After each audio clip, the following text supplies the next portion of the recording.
चौथे दौर की जो बातचीत है वो सकारात्मक रही, ये बड़ी खबर है। केंद्र सरकार ने किसानों को नया प्रस्ताव दिया है। सरकार की ओर से मसूर, उड़द, मक्का और कपास यानी कि दाल, मक्का और कपास को एमएसपी पर खरीदे जाने की बात कही गई है और ये समझौता 5 साल के लिए है, जिस पर किसानों की ओर से कहा गया कि वो प्रस्तावों पर अपने साथियों के साथ चर्चा करेंगे। विशाल ठाकुर संवाददाता शंभू बॉर्डर से इस वक्त हमारे साथ जुड़ रहे हैं। विशाल, चौथे दौर की बातचीत के लिए कहा जा रहा है सकारात्मक रही है, किसान सोचेंगे समझेंगे, सरकार का जो प्रस्ताव है उस पर चर्चा करेंगे। फिलहाल बॉर्डर पर क्या स्थिति है? शांति बनाए रखने की बात पहले भी किसानों की ओर से कही गई थी। बैठक में जो बात हुई है उस पर क्या विचार के बाद किसान अपनी बात रख सकते हैं?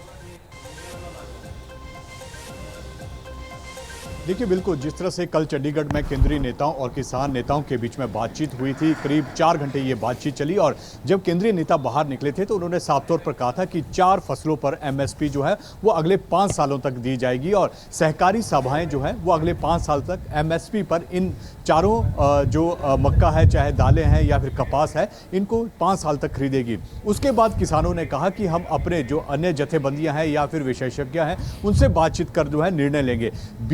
19 और 20 को जो है वो रणनीति बनाएंगे, इस पर चर्चा करेंगे, जो प्रस्ताव केंद्र सरकार उनके पास लेकर आया है। लेकिन उन्होंने साफ तौर पर कहा कि अगर हमारे विशेषज्ञ या जो भी उनके एक्सपर्ट हैं वो इस बात से सहमत नहीं होते हैं तो स्टैंड बाय यानी कि 21 तारीख को दिल्ली कूच का जो आह्वान है वो किया जाएगा और उसके लिए उन्होंने साफ तौर पर कहा कि ज्यादा से ज्यादा शंभू बॉर्डर पर और 21 तारीख तक ही यानी 20